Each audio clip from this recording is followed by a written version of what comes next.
द्विसदनात्मक व्यवस्था। कल हमने ब्रिटेन के बारे में कुछ ज्यादा चीजें पढ़ी थी, ठीक है, इतना मान लीजिए पढ़ लिया था। ठीक, आज हम पढ़ेंगे द्विसदनात्मक व्यवस्था।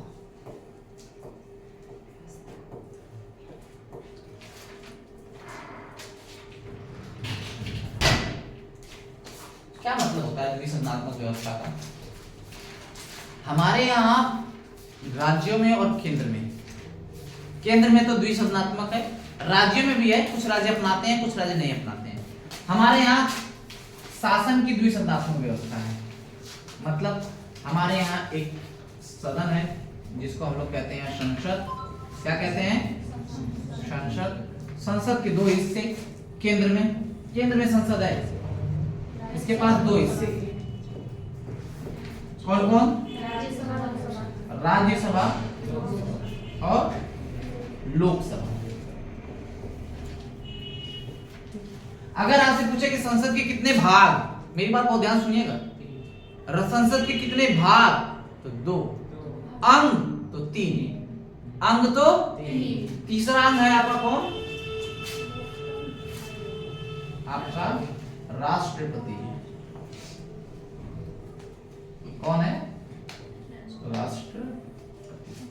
संसद के अंग कितने? तीन। भाग कितने? दो। संसद द्विसदन हुआ, इसमें एक राज्यसभा एक लोकसभा। राज्यसभा को अस्थायी सदन कहते हैं, और सॉरी अस्थायी सदन कहते हैं। क्या कहते हैं? अस्थायी सदन। इसमें कभी चुनाव नहीं होता बाबू, इसे क्या कहते हैं? अस्थायी सदन। इसमें चुनाव होते हैं, ये हमेशा भंग होती है, ये गिर जाती है, इसमें नए चुनाव होता है।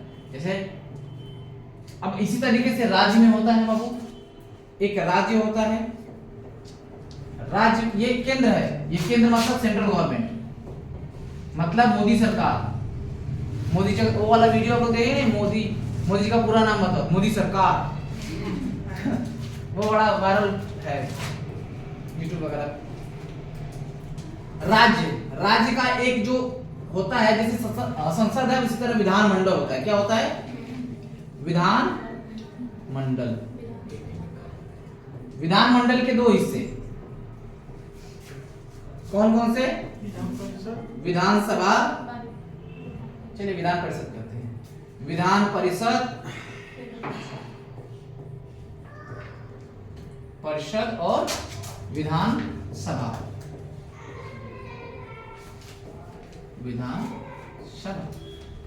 ठीक, जैसे विधान परिषद वैसे राज्यसभा, जैसे विधानसभा वैसे लोकसभा। विधानसभा का चुनाव होता है जिस प्रकार लोकसभा का चुनाव होता है। ठीक, विधानमंडल में बैठने वाले लोग विधायक, विधानमंडल में बैठने वाले लोग विधायक, और संसद में बैठने वाले लोग सांसद। कोई दिक्कत?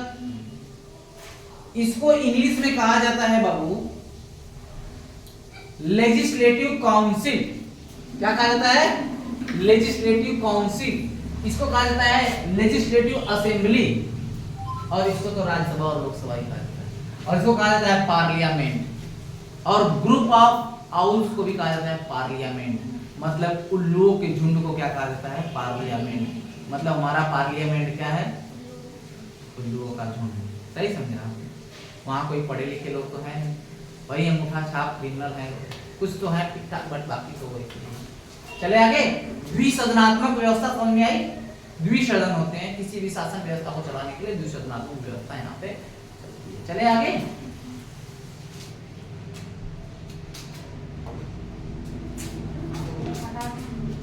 अच्छा चाहिए ना क्या? ये पिछला भी है क्या? ये पिछला भी इसी में है क्या? यही वाला। अच्छा आज का है केवल ये, बाकी सब उड़ा दिया जाता है क्या? नहीं है। है कहाँ? अंदर वो सेव में होगा, सेव में होगा, सेव कर लिएगा। ये मान लीजिए किसी को पढ़ना होगा तो, या फिर मुझे पढ़ना होगा, सीधा कहीं इसका होगा। या फिर सर से लेके अपने ग्रुप में डाल दिया करिए आप लोग, जिसको जरूरत हो। आगे चले। आयरलैंड का संविधान, आयरलैंड, हाँ ब्रिटेन से बाकी कल नहीं पढ़ाया था, बाकी तो कल पढ़ाया था ना। आयरलैंड,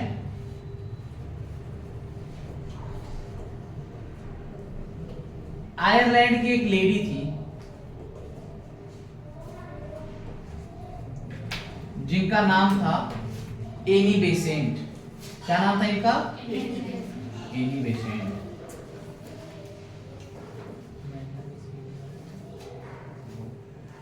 एनी बेसेंट के बारे में आप लोग क्या जानते हैं? बहुत अच्छी थी, अच्छी तो थी, आपकी तरह नहीं। मतलब भारत की सपोर्ट में। इन्होंने 1916 में होम रूल लीग की स्थापना की। पढ़ाया था मैं? ऐसा है नहीं कि नहीं पढ़ाया हूं। बाल गंगाधर तिलक के साथ मिलकर।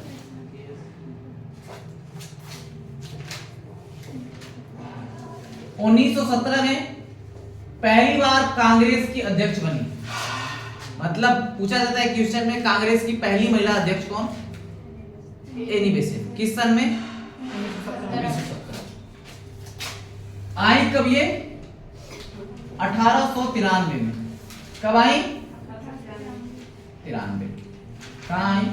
भारत। होम रूल लीग का मतलब अंग्रेजों से इन्होंने कहा कि जैसा रूल आप अपने घर में लगाते हो होम रूल, बिल्कुल सेम रूल अपने भारत में भी लगाइए, क्योंकि ये भी आपका एक घर है। और इनके सपोर्ट में कौन थे? हमारे बाल गंगाधर। बात करें आयरलैंड। आयरलैंड एक देश है जो ब्रिटेन का पड़ोसी देश है और इसकी राजधानी है डबलिन। डबलिन क्या राजधानी है? डबलिन। अब क्या क्या लिया गया है वहां से, उसकी बात करते हैं। डबलिन,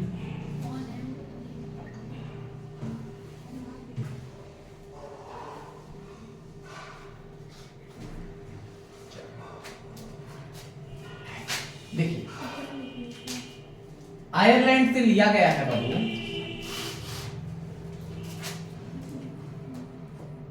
राष्ट्रपति की निर्वाचन पद्धति।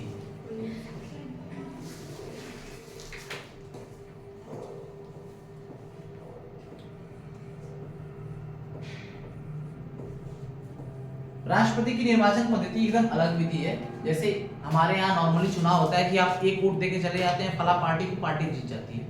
वहां ऐसा नहीं होता है, वहां आपको सब वोट देना है। वो पद्धति अलग है, इसके बारे में डिटेल क्लास लेंगे। बस फिलहाल में हल्के फुल्के में समझ जाइए। जैसे मान लीजिए 3 कैंडिडेट उठे हैं, ए, बी और सी।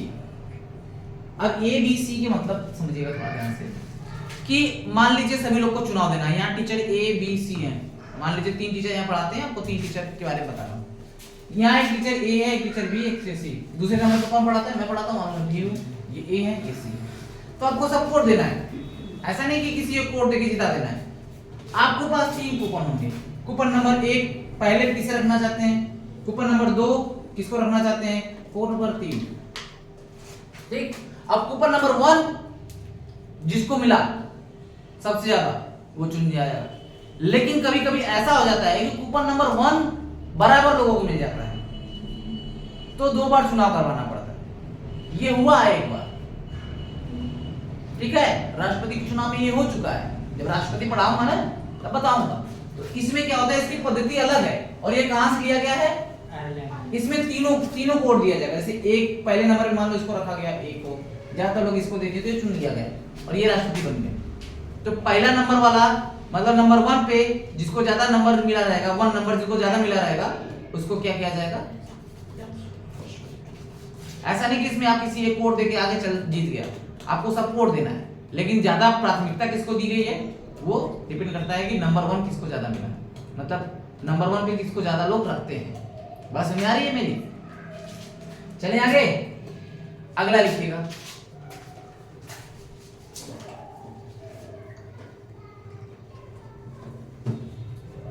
राज्य के नीति निर्देशक तत्व।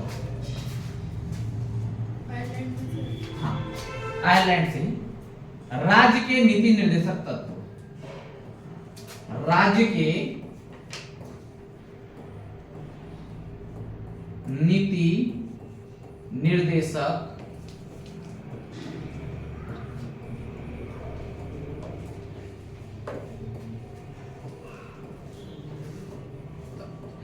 राज्य के नीति निर्देशक तत्व, ये संविधान का एक भाग ही है, एक हिस्सा है।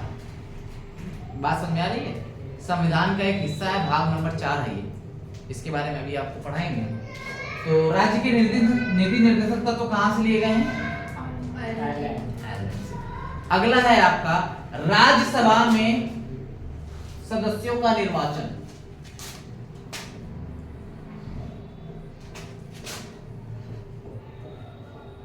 राज्यसभा में सदस्यों का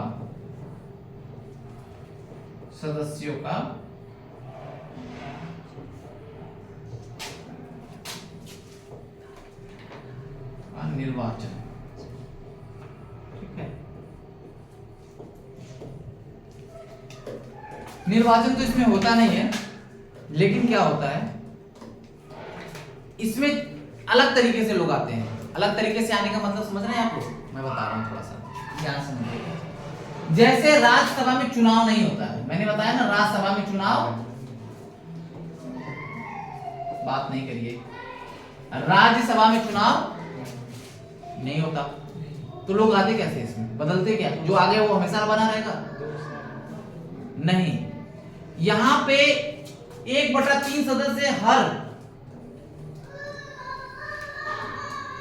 दूसरे साल पे रिटायर हो जाते हैं, 1/3 सदस्य। अब क्या होता है, जब ये हट जाते हैं तो बाकी जो राज्य हैं, जैसे राज्य में है कि राज्य है, उत्तर प्रदेश में कितनी सीटें हैं? उत्तर प्रदेश में कितनी सीटें हैं राज्यसभा की? 31 सीटें।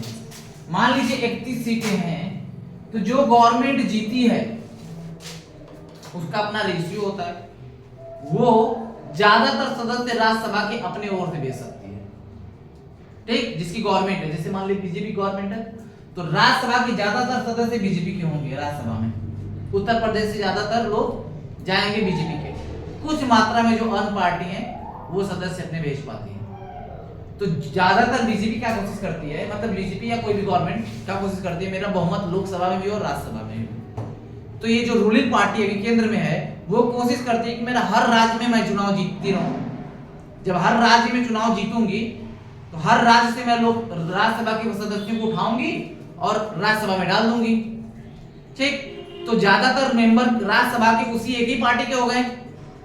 मेरी बात थोड़ा ध्यान समझिएगा, जो पार्टी केंद्र में जीती है वो पूरे राज्य में भी जीत रही है, पूरे राज्य में जीती, तो हर राज्य से लोगों को, मंत्रियों को उठा के राज्यसभा में भर दिया, और लोकसभा में भी उसके ही आदमी है।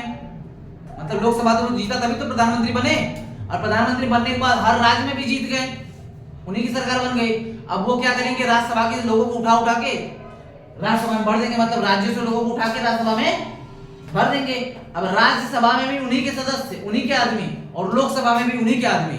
अब वो जो बिल चाहे, जो कानून चाहे, उसको पारित कर सकते हैं, कोई बोलने वाला ही नहीं है। अगर किसी विपक्ष की सरकार होगी तो राज्यसभा में भी विपक्ष के लोग बैठेंगे ना, तो लोकसभा में तो पास कर लेंगे, लेकिन राज्यसभा में आके अटक जाएंगे, क्योंकि विपक्ष के लोग पास होने नहीं देंगे। बात समझ रहे हैं नहीं? अब जब लोकसभा में भी आप ही की बहुमत, राज्यसभा में भी आप ही की बहुमत, तो आप पास करिए, जो मन करे वो बिल लाइए, जो भी नियम मन करे वो नियम लाइए, कोई दिक्कत नहीं। बात समझ आ रही है? इसलिए हमेशा रूलिंग पार्टी, मतलब जो इस समय है पार्टी नंबर बी, वो चाहती है कि हमारा क्या करे, लोकसभा में भी बहुमत हो और राज्यसभा में भी बहुमत। तो है ही लोकसभा में, राज्यसभा में भी हर राज्य में जीत जाएंगे तो राज्य के ज्यादातर मेंबर इन्हीं में आके मिल जाएंगे, और फिर कानून बनाना आसान हो जाएगा, क्योंकि लोकसभा में पारित हो जाएगा, फिर राज्यसभा में पारित हो जाएगा, और फिर उसके बाद ये नियम बन जाएगा राष्ट्रपति के साइन के बाद। राष्ट्रपति की साइन तो प्रधानमंत्री की इच्छा पर निर्भर करती है लगभग। चलिए, मेरी बात समझ में आई? कोई भी पार्टी क्यों जीतना चाहती है राज्यों में? एक बार तो पूरा गवर्नमेंट सरकार जीत गई केंद्र वाली, अब केंद्र की सरकार चाहती है कि मैं हर राज्य में जीतूं। हर राज्य में जीतेगी तो हर राज्य से मेंबर उठा के राज्यसभा में भर देगी, और 250 मेंबर टोटल होते हैं। अगर 250 मेंबर में से कम आधे से ज्यादा मेंबर, मान लो कि 150 160 मेंबर यहाँ पे इनके ही है, तो फिर आराम से नियम पारित हो जाएगा, कोई भी चाहे तो। ठीक है, बात समझ में? आयरलैंड हो गया। अगला देश देखते हैं, ऑस्ट्रेलिया।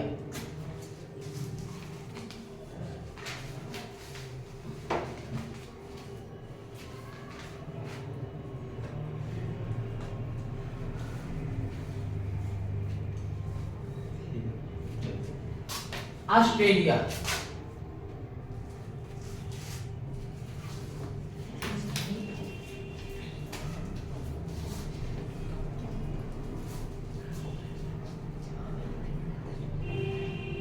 ऑस्ट्रेलिया दुनिया का 6वां सबसे बड़ा देश। राजधानी कैनबरा।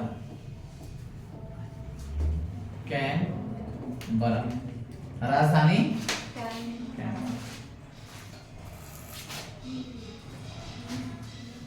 इसके चारों तरफ जो समुद्र है वो है प्रशांत महासागर।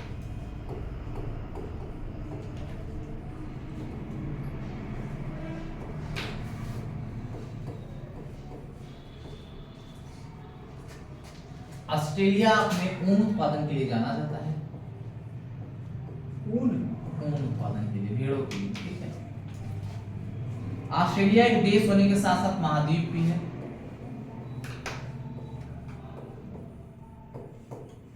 सबसे छोटा महाद्वीप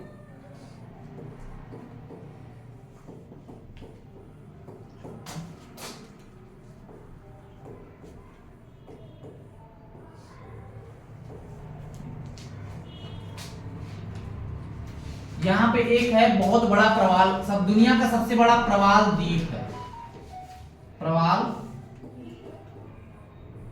द्वीप है जो उसे सुनामी से बचाता है, जिसे कहते हैं ग्रेट बैरियर रीफ।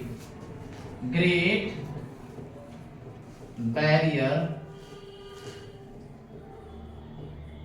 रीफ कहते हैं।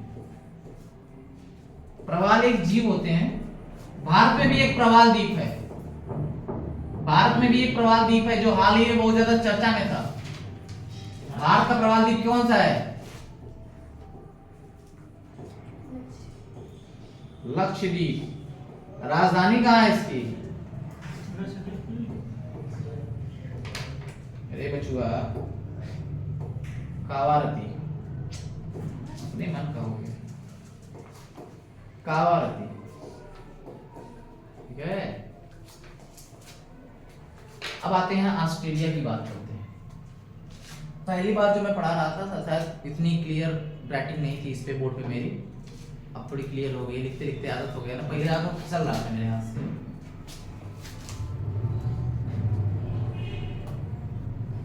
आप लोगों में से कितने लोग जानते हैं समवर्ती सूची क्या होती है? समवर्ती सूची कितने में से समवर्ती सूची में बाबू? हाँ हाँ, 62। कितने विषय हैं? नहीं जी, 62 नहीं है, 52 राज्य सूची में बस। ठीक है, समवर्ती सूची ली गई है ऑस्ट्रेलिया से। ठीक, समवर्ती सूची कहां से ली गई है? समवर्ती सूची का मतलब कि यहां से दोनों लोग कानून बना सकते हैं। कौन कौन?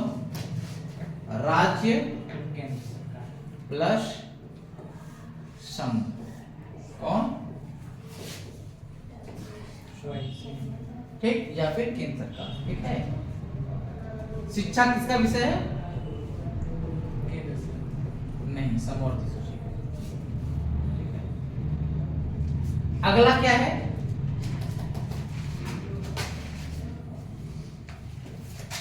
दोनों सदनों की संयुक्त बैठक।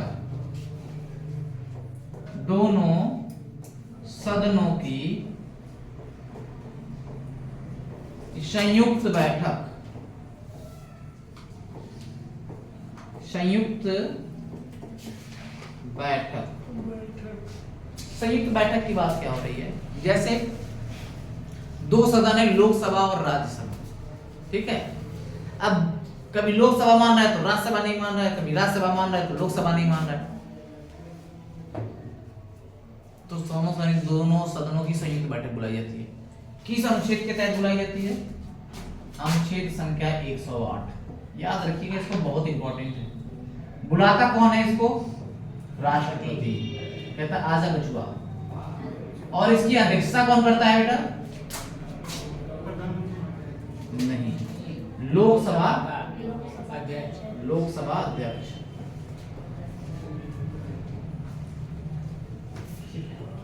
इतनी बातें याद रखिएगा, नोट करिए। मन करे तो फोटो खींचिए, नोट करिए जो मन करे। हाँ, ऑस्ट्रेलिया से ली गई।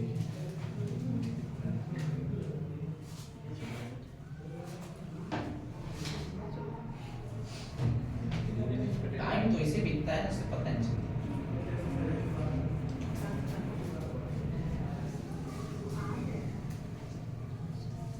शिवा पूछूंगा कल इसको।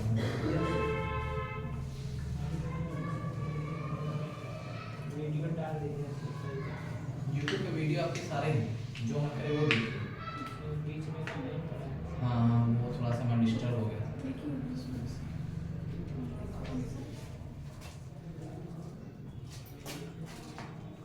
हो गया?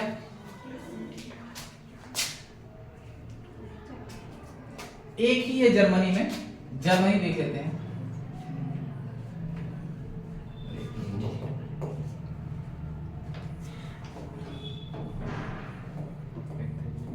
जर्मनी। और वो जर्मनी क्यों जाना जाता है? आप लोग जर्मनी के बारे में कभी सुना है? क्यों जाना जाता है जर्मनी? किसके लिए? ये जो द्वितीय विश्व युद्ध हुआ था ना, उसमें जर्मनी का बहुत बड़ा हाथ था। लेकिन मैं कुछ हद तक, देखिए ऑन कैमरा बोल रहा हूँ, मुझे थोड़ा डर लगता है कि हिटलर जो किया सही किया, एक हिसाब से मुझे जहां तक लगता है। क्योंकि कोई भी अगर आपके फैमिली के लिए, फैमिली के खिलाफ कुछ करेगा, या फिर आपके देश के खिलाफ आपको टॉर्चर करेगा, या फिर आपकी फैमिली को टॉर्चर करेगा, तो बेसिक सी बात है कि आपका खून खोलेगा। तो बस यही किया हिटलर ने अपने देश को बचाने के लिए।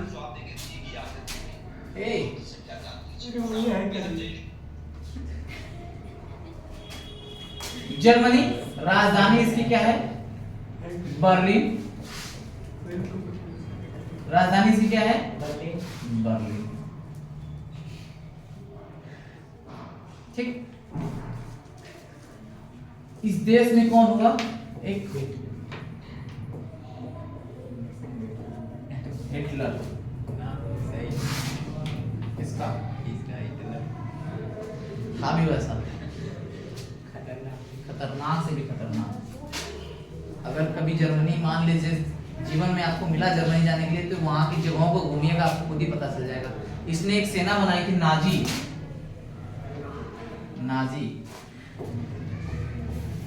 बड़ी क्रूर सेना थी बाबू, बड़ी क्रूर सेना थी।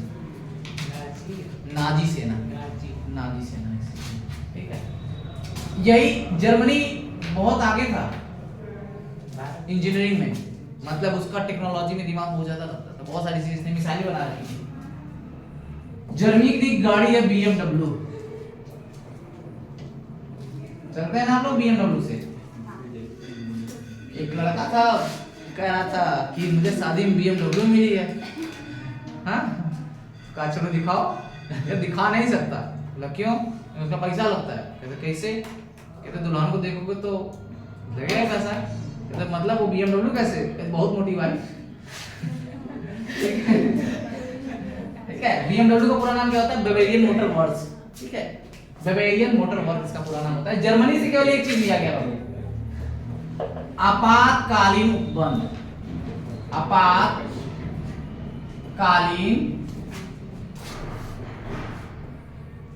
उपबंध। भारत में आपातकाल भी लगते हैं, 3 टाइप के आपातकाल हैं। ठीक है, इसके बारे में डिटेल क्लास लेंगे।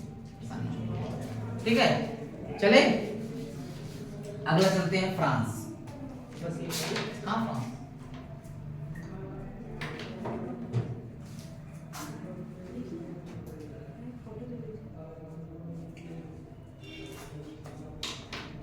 BMW हाँ BMW गाड़ी यही की है। हाँ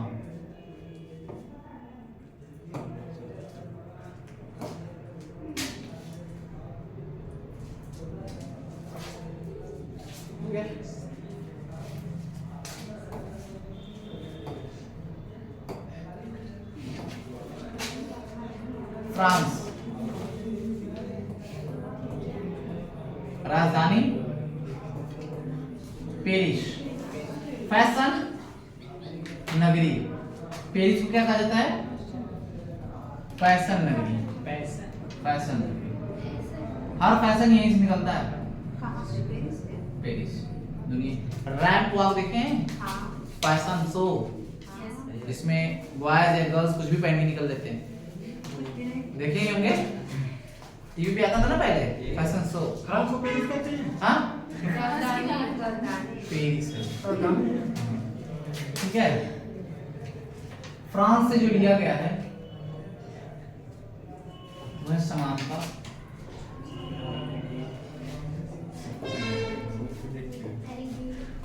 बंधुता,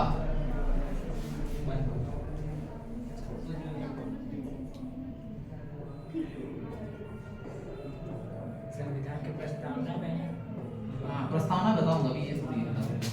और यहां से लिया गया गणतंत्रात्मक व्यवस्था। गणतंत्रात्मक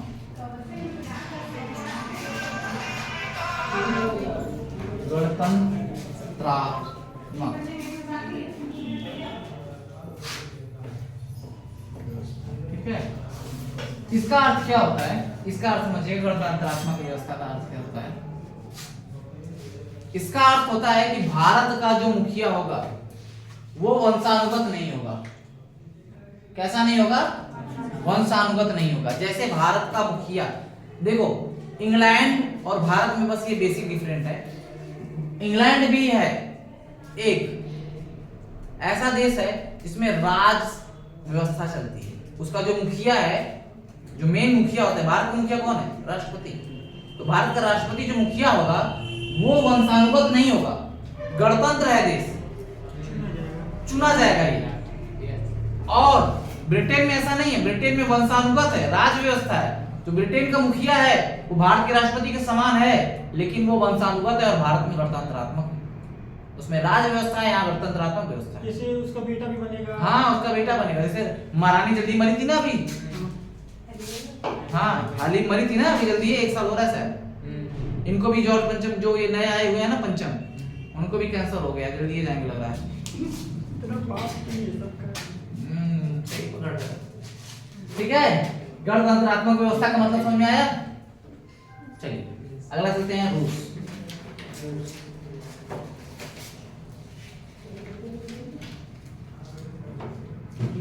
रसिया विश्व का पहला देश है ना, बड़ा दुनिया का सबसे बड़ा देश। तो विश्व में दुनिया होता है ना? शायद।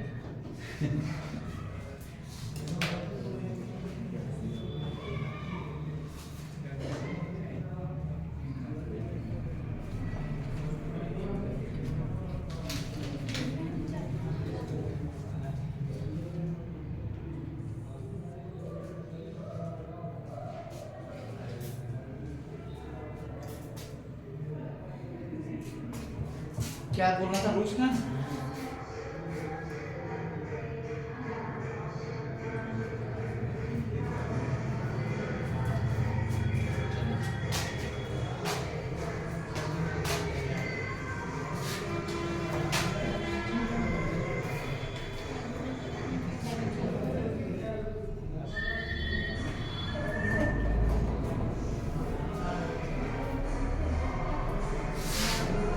रूस राजधानी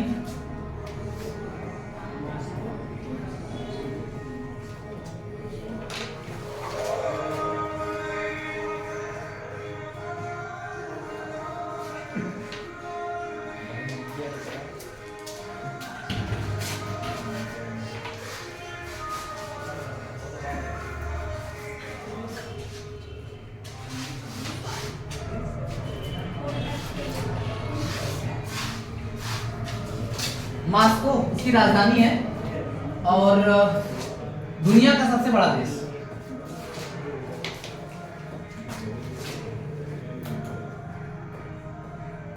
सबसे बड़ा देश किसमें? क्षेत्रफल में।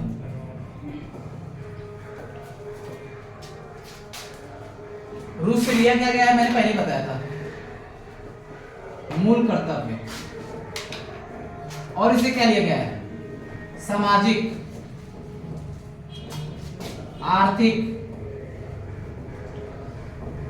न्याय।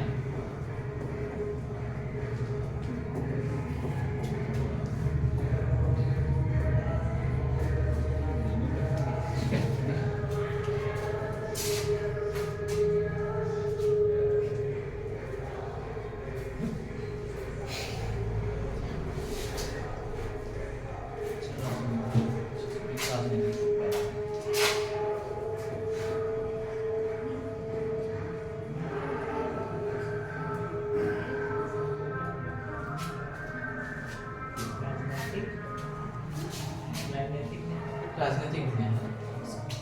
राजनीतिक की राजनीतिक राजनीतिक।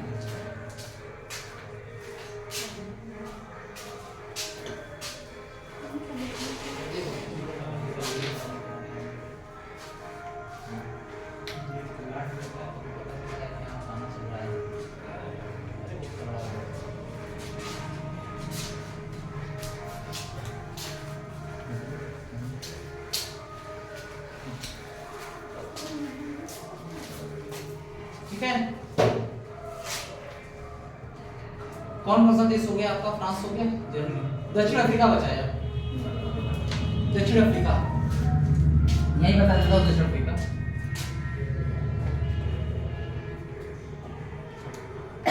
दक्षिण अफ्रीका यहां से लिया गया है संविधान संशोधन। संविधान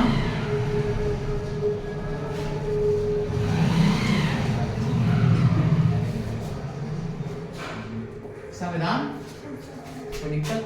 बस यही चीज दिया गया संविधान, पूरा स्रोत यही है पूरे संविधान का। ठीक है, देश से लिया गया। इतने देश से लिया गया।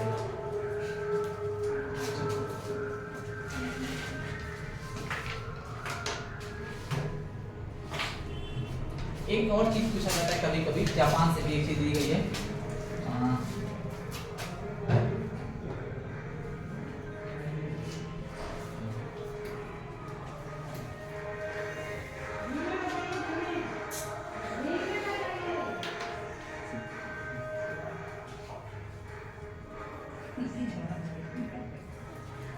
विधि द्वारा स्थापित। जापान की राजधानी बता रहा हूं, स्थापित प्रक्रिया। टोक्यो, टोक्यो है।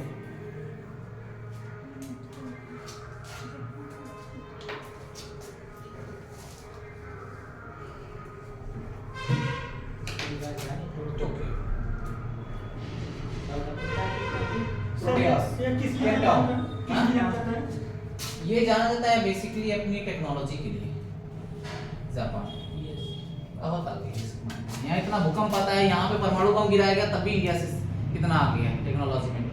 आपके यहाँ फॉर्च्यूनर चलती है, टोयोटा यही कंपनी है। सोनी यही कंपनी है। सोनी का मोबाइल कैमरा सब चलाते हैं ना आप लोग, यही कंपनी है। सोनी टीवी यही, सोनी कंपनी यही है। सोनी चैनल में यही कर पता नहीं इसके बारे में। हो गया ये, चलिए